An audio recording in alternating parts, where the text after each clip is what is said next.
بھائی اپنے بھائیوں کو جان سے قتل کر دیتے ہیں، باپ کی وراثت سے محروم کر دیتے ہیں، اس کی اولاد کو یتیم کر دیتے ہیں، کیسا ظلم کرتے ہیں۔ یہ کیوں؟ یہ اس لیے کہ ہم میں مال کی ہوس ہے، اور جذبہ سخاوت تو بہت آسان بات ہے، ہمارے اندر جذبہ ایثار پیدا نہیں ہوا کہ ہم اپنی ضرورت کی شاید دوسروں پر خرچ نہیں کر سکتے۔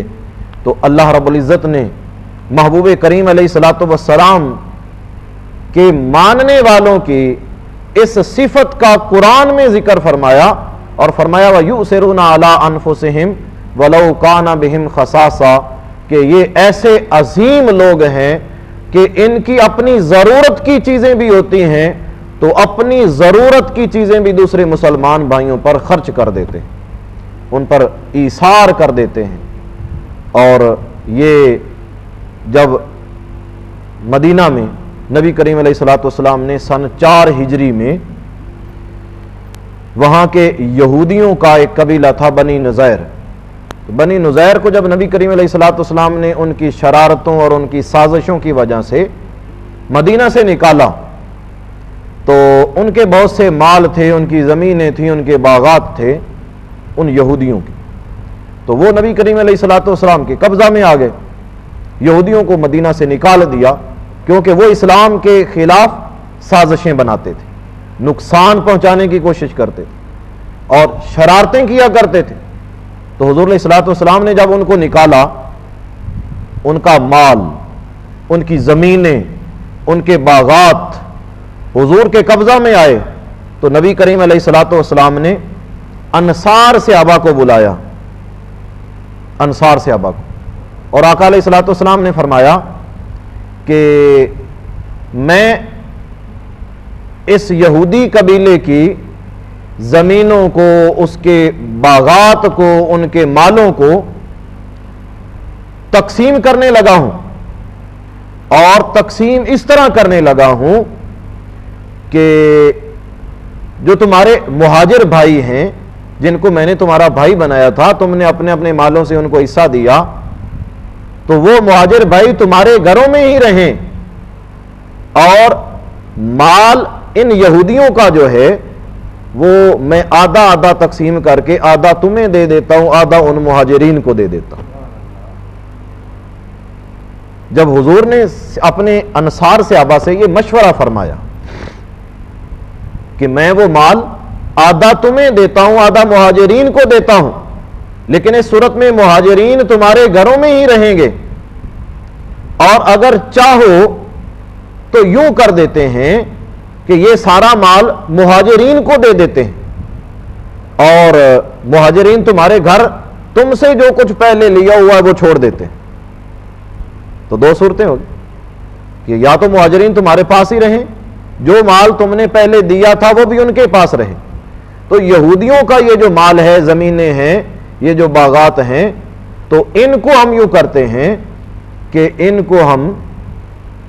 تم میں اور ان میں آدھا آدھا بانٹ دیتے ہیں۔ تو جب نبی کریم علیہ الصلوۃ والسلام نے یہ مشورہ کیا تو انصار صحابہ نے اتنی عظیم ایثار کی مثال پیش کی کہ حضرت سعد بن عبادہ رضی اللہ تعالیٰ عنہ اٹھ کر کھڑے ہو گئے اور عرض کی یا رسول اللہ، یا حبیب اللہ، یہ جائیداد آپ ساری کی ساری مہاجرین کو دے دیں اور ہمیں اس میں سے کوئی حصہ نہ دیں، ایک کوڑی بھی نہ دیں۔ یا رسول اللہ، ساری جائیداد بھی مہاجرین کو دے دیں اور وہ رہیں بھی ہمارے گھروں میں، ہم اس کے باوجود بھی ان کو اپنے گھروں سے نہیں نکالیں گے۔ سبحان اللہ، کتنی عظیم مثال پیش کر دی صحابہ نے کہ حضور نے تو یہ فرمایا تھا نا کہ میں ساری جائیداد ان کو دے دیتا ہوں اور وہ تمہارے گھروں کو چھوڑ دیتے ہیں، تو وہ اپنا آپ خود سنبھال لیتے ہیں۔ لیکن انہوں نے کیا کہا، حضرت سعد بن عبادہ جب کھڑے ہوئے تو انہوں نے عرض کی کہ یا رسول اللہ، سارا مال، ساری جائیداد بھی آپ ان کو دے دیں اور وہ رہیں بھی ہمارے گھروں میں، ہم پھر بھی ان کو اپنے گھروں سے نہیں نکالیں گے۔ تو حضرت سعد جب اٹھ کر یہ بات کر چکے اس کے بعد انصار صحابہ جتنے مسجد میں موجود تھے، مسجد نبوی شریف میں، سارے اٹھ کر کھڑے ہو گئے اور سب نے بیک زبان ہو کر کہا کہ یا رسول اللہ، سعد بن عبادہ جو کچھ کہہ رہے ہیں، ہم سارے اہل مدینہ کو یہ منظور ہے کہ یہودیوں کا جتنا مال یا رسول اللہ موجود ہے وہ بھی سارا کا سارا ہمارے مہاجر بھائیوں کو دے دیا جائے، اور بدستور وہ ہمارے گھروں میں موجود رہیں، ہم ان کو اپنے گھروں سے نکالیں گے بھی نہیں۔ تو یہ عظیم مثال جب صحابہ نے پیش کی تو نبی کریم علیہ الصلوۃ والسلام نے اپنے دستے شفقت، ید اللہ والے گورے گورے نوری ہاتھ، وہ پیارے ہاتھ اٹھائے کہ جب بھی سرکار کے ہاتھ دعا کے لیے اٹھے تو اللہ رب العزت نے کبھی ان کو خالی واپس نہیں موڑا۔ تو نبی کریم علیہ الصلوۃ والسلام نے انصار صحابہ کے لیے دعا فرمائی اور عرض کی کہ باری تعالیٰ تو ان انصار اور ان کی اولادوں پر رحم و کرم فرما۔ تو نبی کریم علیہ الصلوۃ والسلام نے وہ سارا کا سارا مال اہل مدینہ کے مشورہ سے مہاجرین میں تقسیم فرما دیا، اور اس کے باوجود وہ انصار یعنی اہل مدینہ جو تھے انہوں نے اپنے آپ جو کچھ پہلے دیا ہوا تھا وہ بھی برقرار رہنے دیا۔ تو دوستان محترم، یہ عظیم مثال صحابہ کی زندگی میں ہمیں نظر آتی ہے کہ جو اپنے مال دوسروں کو دے رہے ہیں، اپنی زمینیں دوسروں کو دے رہے ہیں، اپنے جائیدادیں دوسروں کو دے رہے ہیں، اپنے گھروں کو ادا کر کے دوسروں کو دے رہے ہیں، لیکن آج ہمارا گھر کی تقسیم ہو تو اس پر بھی جھگڑا،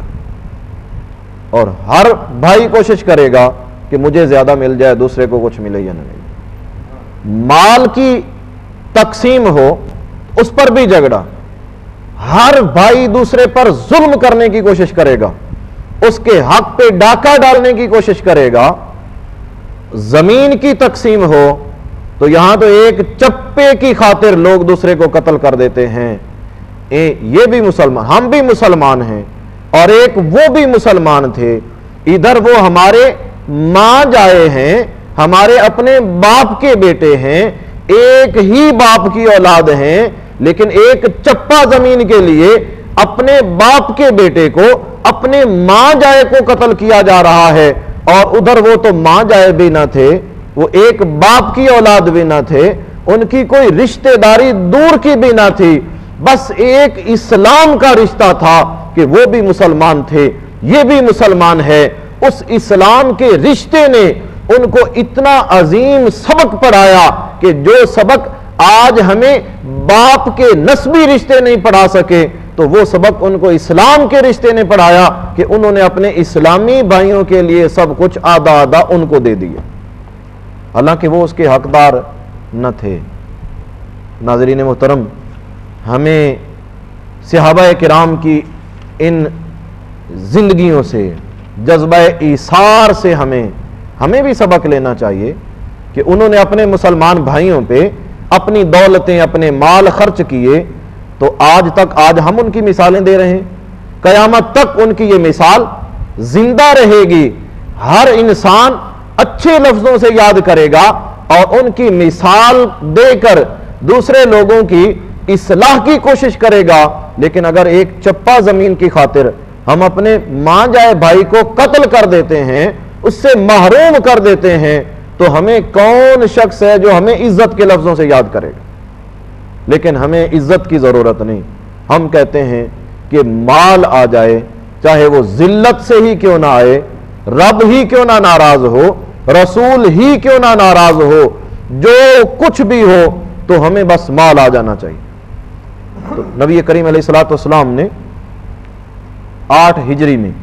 حضرت علا بن حضرمی رضی اللہ تعالیٰ عنہ ان کو بحرین کے علاقے کی طرف دین کی دعوت اور تبلیغ کے لیے بھیجا۔ تو جب حضرت علا رضی اللہ تعالیٰ عنہ وہاں گئے تو وہاں آپ نے تبلیغ کی، اسلام کی دعوت پیش کی، اور اکثر لوگ مسلمان ہو گئے، اسلام قبول کر لیا، اور کچھ یہودی تھے، یہودی کہ جنہوں نے اسلام تو قبول نہ کیا لیکن انہوں نے ٹیکس قبول کر لیا کہ ہم اسلام کو، اس مسلم حکومت کو ٹیکس دے کر، جزیہ اس کو کہتے ہیں جزیہ، تو وہ جزیہ یعنی ٹیکس دے کر ہم مسلم حکومت کے زیر سایہ رہیں گے، تو یہ ہمیں کچھ نہیں کہیں گے، ہمارے مال کی، ہمارے جان کی یہ حفاظت کریں گے۔